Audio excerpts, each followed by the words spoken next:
SpaceX reportedly targets $135 IPO price as Morningstar says valuation should be halved. Mike, what do you think about, we talked about this a few weeks ago, or a couple weeks ago, I think we talked about SpaceX S-1 filing. What do you think about Morningstar's new findings that they're overvalued by about 48%? I read it. I think Morningstar is pretty much spot on. That 1.75 trillion actually was lower than half what Morningstar put on, closer to what, 780 billion? Mm-hmm. Yeah. As the discounted cash flows that you could justify. The problem here is everyone's speculating, right? It is true that SpaceX can do rockets at scale better than anyone right now, right? They can send payloads up more efficiently than anyone because that's what they've been working towards. Question is, who's going to buy that? Yeah. Where's the cash going to come from to do that? Where's the value? Okay, that's SpaceX. Starlink, we've talked about. I actually think that's an interesting bet, that they could go after traditional carriers. You have the SpaceX advantage of sending things up into space, so you got an efficiency advantage. Those are the two major ones where you're like, okay, I can see the scale, the defensibility.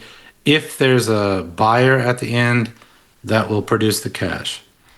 The rest, XAI, Cursor, and the rest, how are they related? And I said this before, I think if you're going to go for that 1.75 trillion, you're speculating that somehow out of this amassed ecosystem that he's building, some of those bets will pay off. But that's more like a NASA program, right? Like they call them a conglomerate. I see that more as a holding play. Unless the corporate is sharing those efficiencies across those different plays, then it's more of a conglomerate. Yeah. But I don't know what the business model intent is here, but I just question where the cash is going to come from. A lot of this is going to be speculative. Will this ecosystem somehow produce some winners? Don't know. We'll see. Yeah, and that's the structure that you're talking about there that Google went to with Alphabet.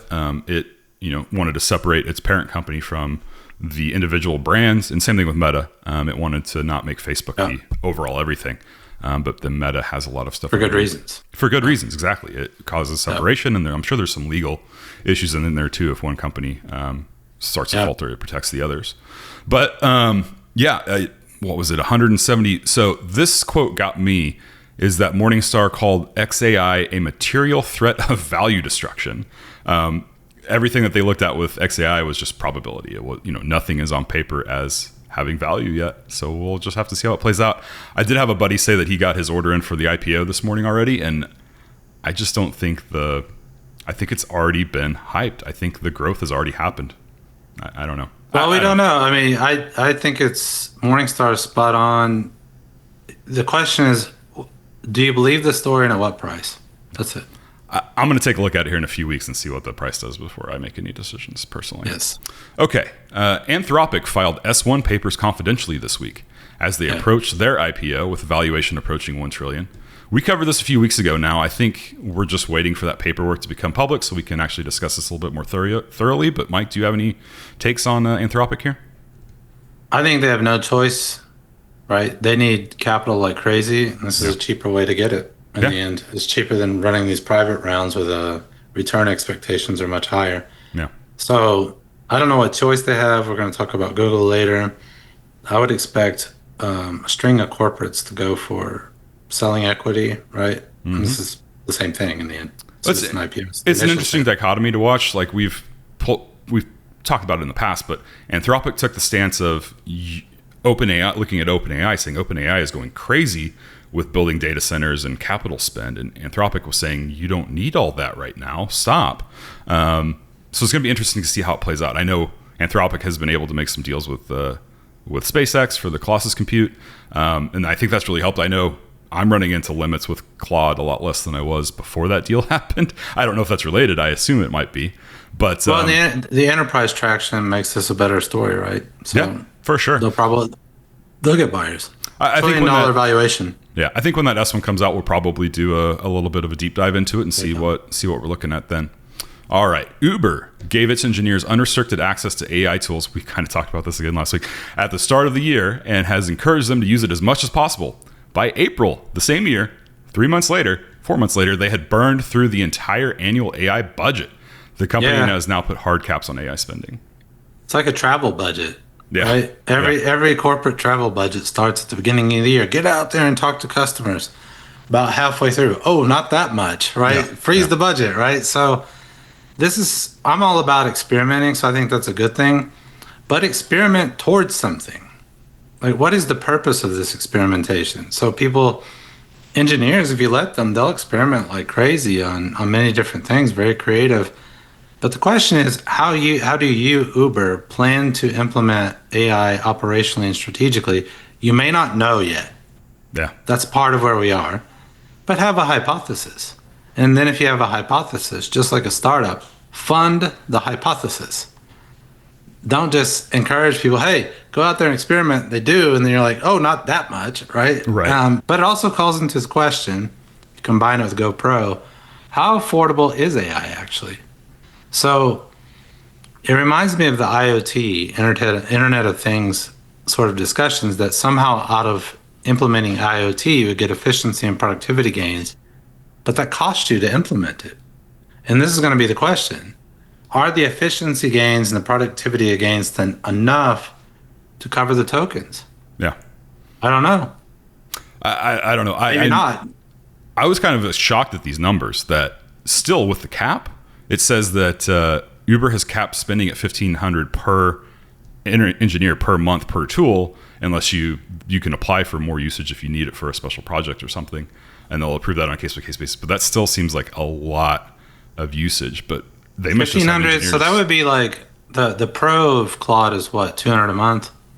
So Yeah. that's less than 200 a month. And those are engineers, so they're probably burning through it, right? Yeah, 1,500 per employee. That seems like a lot to me, but I don't know. It's interesting that this seems to me like, should we just go out and start a, like a Y Combinator for AI production, where we just say, hey, go to town, and we just see what comes out of it. Like, like that seems to be what's happening here. It's interesting. Altman will fund us, so Probably. All right. equity in exchange for tokens. Alphabet, Google parent's company, has announced it's raising $80 billion, potentially the largest equity raise in corporate history, to fund more AI infrastructure. Yeah. They expect to spend almost $200 billion in CapEx this year, Mike. That's a lot.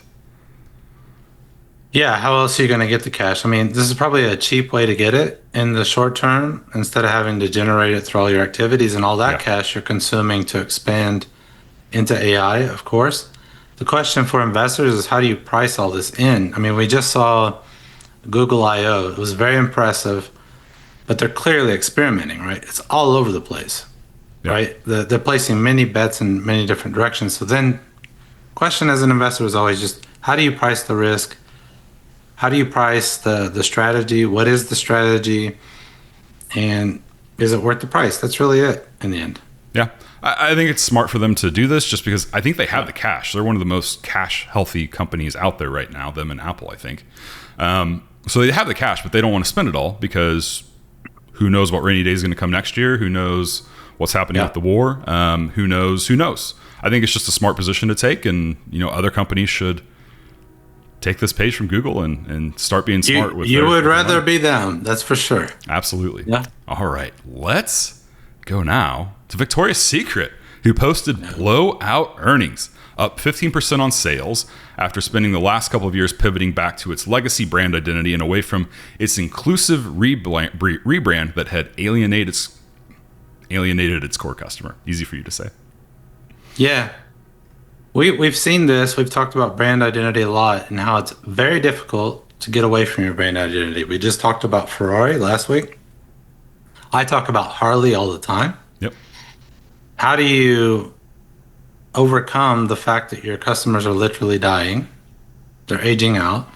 And how do you attract new customers that are younger, that clearly this has been a problem since time immemorial, right? That younger generations don't value the same things as the older generations. It's just human nature. Then you had the beer companies go into this. You had this Star Wars, I think, is kind of struggling from this. Same thing. Like, do I keep myself attached to the old school fans? How do I build a new fan base? It's a legitimate strategic question. Yeah. And this goes back to me, to house of brands versus a branded house. We just talked about it with Meta. right? Meta didn't want to be seen as only Facebook because that carries the risk that if the generation that uses Facebook is not the next generation of Yeah. customers, you don't want to be attached to that. And so Victoria's Secret seems to have realized and embraced its old brand identity. Question: how do you then get the next generation? Well, the choices are you apply Victoria's Secret to every product you make, which will be difficult if you're stuck in that old brand identity, or you create new brands and make a house of brands, more like Unilever or Procter and Gamble, and then you can launch some of these experiments. And if they fail, they don't take down the whole damn house. Right. So then you could probe, new customer segments that maybe traditionally weren't yours by doing that. So that's where I would have taken that strategically. I think those were obviously dumb moves to provoke your own customer base. Well, I think they were trying to broaden it. I don't know. The title of the story was woke, but I don't think really at the end of the day it has anything to do with woke or unwoke. It was just they went away from what they were originally, and I think you're right, they alienated their customer, and they tried to make it more inclusive, broadening their customer base, but I don't know. I think woke is one of the words you would throw in there, but it's the cultural wars in general are boiling over in all directions, whether it's woke or any other direction. So if your company or your brand can be wrapped into a culture war, avoid that. Yeah.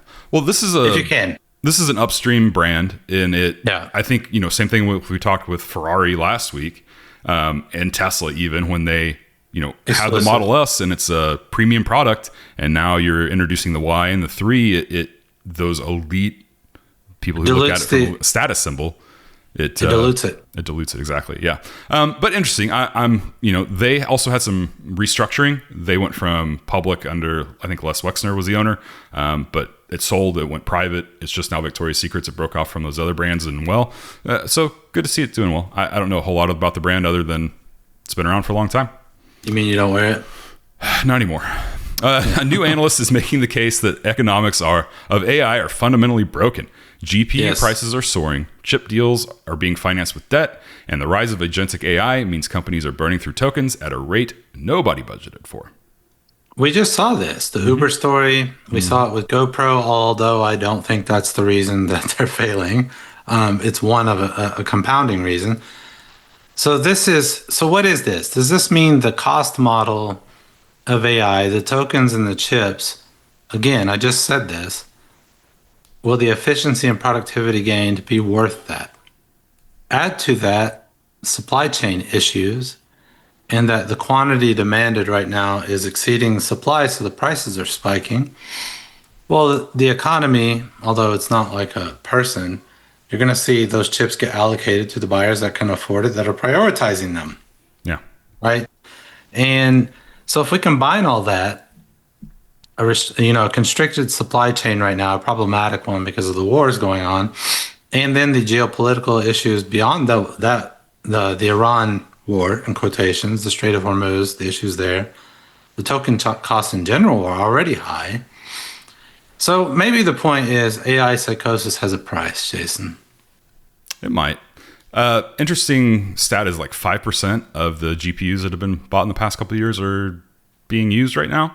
I think they're waiting on probably build outs for data centers and things like that. But just interesting that there's a lot of stuff out there that's not being used, but companies have pre-ordered, pre-purchased, already spent their money on these things, and they're just going to be hard to get for a couple of years. And, if you're a personal computer enthusiast like myself, I am not going to be replacing my graphics card for quite a while. Or my memory. You're at the back of the line. Yeah, exactly.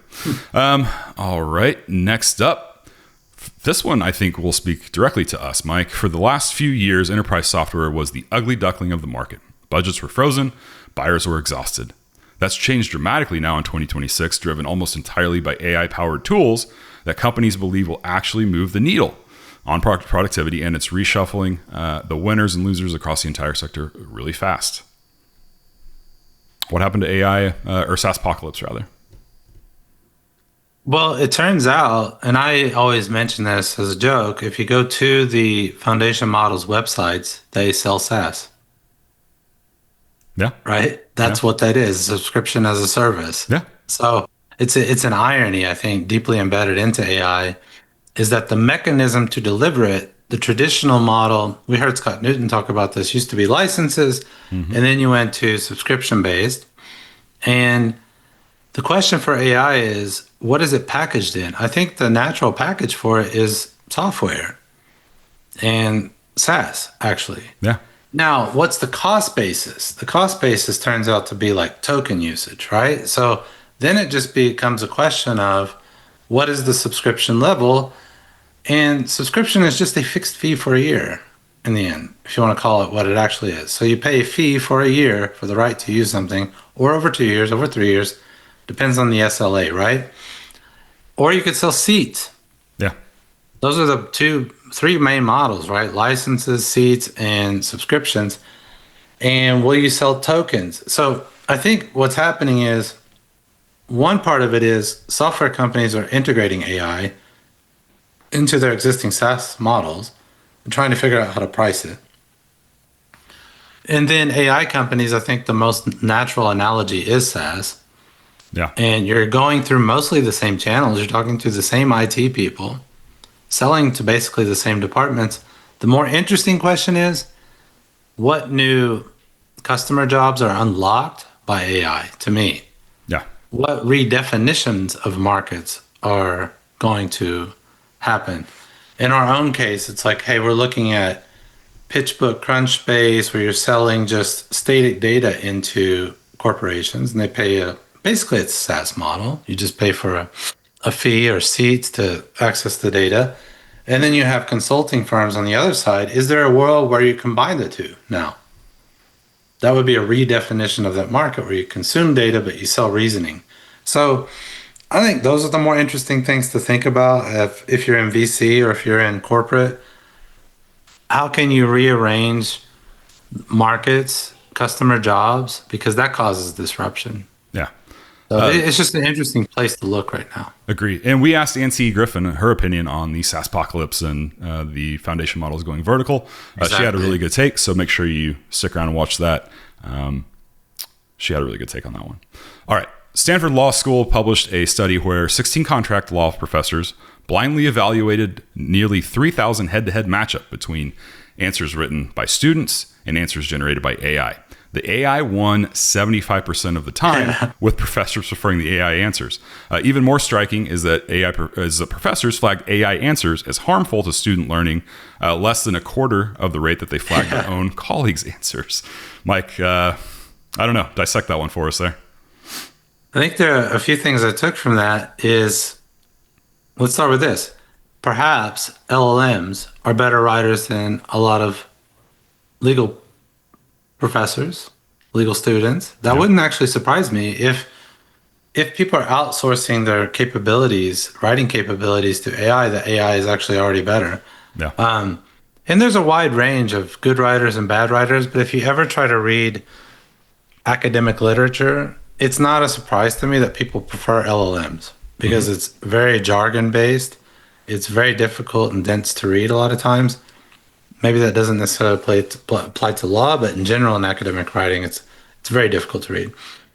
The other thing is, it also doesn't surprise me that LLMs can outperform a professor across almost every subject because they just have a broader base to choose from, assuming they're not hallucinating citations, right, et cetera. And then the last one, the harmfulness thing, that was interesting. It brings me back to my point. Why do humans have a lower standard than the machine? The machine is held to a much higher standard, but in this case, the machine actually is outperforming the human on a metric where the human should be outperforming the machine if you go with our biases. Our biases are humans care more about safety. Humans care about the harm done through messaging. But it turns out they're performing worse than the LLMs. Yeah. That's interesting. No. Right? It goes against biases. For sure. I also think it has something to do with the just the information base. So we've talked about medical before and why AI is going to be really good at that. Same thing with legal. The legal information base case study, it's just massive. No human can process it. I know like LexisNexis is a database where you can look at case law, case history, and search it like you would Google. And AI just having that where it can call it up instantly is just going to be such a force in those places where, consuming large amounts of data are necessary. It's pure text. It's a textual profession. The interpretation is the hard part. I mean, we can't even agree on what Congress wrote a year ago. Right. Like, how do we interpret what we wrote? Right. Well, I don't know. The lobbyist wrote it. Right. I just signed it. Nobody reads those 2000. Forget about what they wrote in 1776, right? Okay. Yeah. Let's move on to another profession that feels at risk. The International Mathematical Union published the Leiden Declaration, a formal warning that AI is threatening the integrity of mathematics itself. The concern isn't just jobs. It's that AI can now produce proofs and solutions that look correct but aren't. And the field is struggling to maintain the peer review standards it was built on. Mike, sounds like we need AI to peer review AI solutions. This one, I don't know how many people care about math, because it's kind of like the union coming out trying to protect the mathematicians. Yeah. And one of the so is this not what progress just always brings? Yeah. There's obsolescence, there's creative destruction, as Schumpeter called it. Certain professions are going to be more under threat than others. It turns out that math is under threat because it's easy to check whether a proof is correct, right? It's pretty deterministic. So we covered that OpenAI story just a few weeks ago where it was able to do long reasoning chain and do an 80-year-old proof. Yeah. So isn't that progress, though? Isn't the whole point to get new proofs, new ways of looking at math? The people that were in the article complaining, they were saying, well, this math is about creativity and art, and that's not how I ever saw it, but I get it. I get what he's trying to say, that if you remove the humans from it, will the AI even know what to ask? Yeah. How do we even know which proofs to go after? That's fair, right?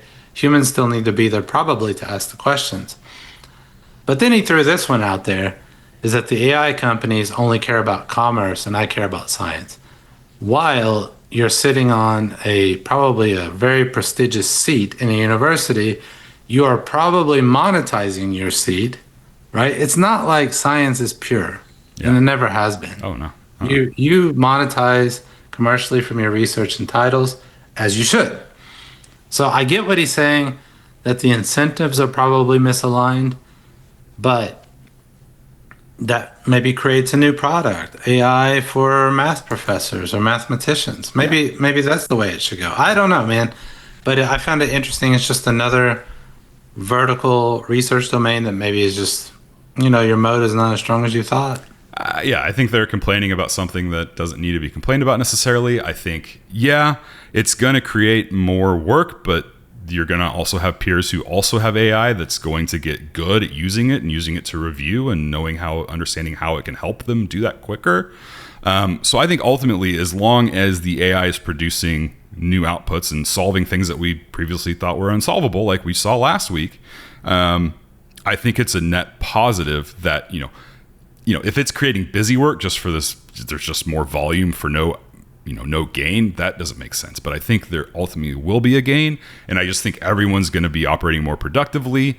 And I think this will eventually come to new breakthroughs in mathematics and give a lot more mathematicians stuff to do and more complex problems to solve down the road. We just need to get there first. And right now we're just complaining about change. That's it. That's what it sounds like. It sounds very... conservative, just no better word for it. Maybe even regressive, but it's not like the humans weren't putting out new proofs that were wrong too. That's the whole game, is you're trying and you're innovating and you're trying to find new solutions. It's just that AI does it at scale. Mm-hmm. You're just going to have to get comfortable with it. I don't think you can put it back in Pandora's box. Agree. Defense Secretary Pete Hegseth confirmed that following the Trump-Xi summit in Beijing, the U.S. and China agreed to continue dialogue on whether to establish mutual guardrails on the most powerful AI models. No deal has been struck, but both sides acknowledge the conversation needs to happen. Is AI ultimately going to unite the world, Mike? Maybe it'll go the direction of tariffs, where we it's 20%, 30%, and 10%. I think the harder thing here is to say what are the mutual interests, because it's quite clear that China has a different governmental model than the US. Yeah. It's going to be hard to define where those mutual interests are. We have different conceptions of privacy. We have different conceptions of markets. What's really shared? And it's also quite clear we're in competition. Is this more like during the Cold War where you come to an agreement on the things you won't do to each other? Maybe that's the way to go. Yeah, I think so. Right? I don't know. Yeah, I mean, mutually assured destruction was mad, right? Mutually assured destruction was kind of the policy that kept everybody in check. What's the equivalent here? Right. I don't think China's going to be big on us telling them what they can do within their borders, and I don't think we're going to be big on them telling us what we can do within our borders when it comes to AI. So I do think you're right. I think it's going to be, some sort of Geneva Convention where this is what you can do to other countries, that type of thing. Is that Geneva Convention? Do I have that right? My history's weak. Yeah. Okay. Yeah, basically within the war context. I don't know. I think it's good that we're discussing this with the other powers of the world. I don't think it should just be China. Why not? I think it should also be the EU. And everybody should come to an agreement as this is what we can do with AI on a broad sense. And we need to do it for the betterment of humanity and not the betterment of a nation state, in my opinion. I just think... Well, and I write about this in my book that we don't know what it's going to be yet. So it's very difficult. So law works really well when you know what's coming. Yeah. Now, American law and British law has this really unique characteristic that you have general principles, but you can handle cases as they arise. It's case law. European law is more top-down law. It's based on the Roman law. But that system works really well when we have well-defined boundaries, right? Mm-hmm. And AI is not there yet. Yeah. So that's the difficult part to watch with law is the Europeans look like they raced too far out in front on the law, and now they're having to come back and put in, moratoriums, et cetera, before they implement it. So they're learning as they're going, but maybe they went too far. It's also not okay probably just to wait and see completely. So, let the law develop as it comes. And again, we have two different legal systems here, and we'll just see. It's going to be interesting how the two countries and the rest of the countries deal with it. And cultures are different, and legal systems are different. It doesn't mean that we have to have one system for all. Yeah. We can find maybe different solutions that match the culture. Europeans are going to value privacy more than Americans. It's maybe not in the future, but that's been the case. So let's see, right? Government lags in decision making and regulation typically, and I think that's going to be the case here. And for the most part, I mean, every time I am playing a game on my cell phone and I get forced to open the store, I'm like, man, we are lagging behind on regulation. There's just too much out there that needs to be regulated. There's too much. There's too much out there that will need regulation, but we don't know what kind of regulation. The one thing where government is faster than anything on the planet is when you need a tax number. Yeah. You get that. You can get that in Germany before your birth certificate. Right. So, I think it's good that they're thinking about these things, and we're just gonna have to take that one day at a time, like most of it. Yeah. All right. No harm in talking. Hey, you've just watched a clip from Show Your Priors podcast. Check out our main channel for full episodes. We have a new one every Tuesday. If you liked what you saw, give us a like and subscribe. It's free for you and helps us out a ton. Did we miss something during our discussions? Let us know in the comments below. Thanks, and we'll see you on the next one.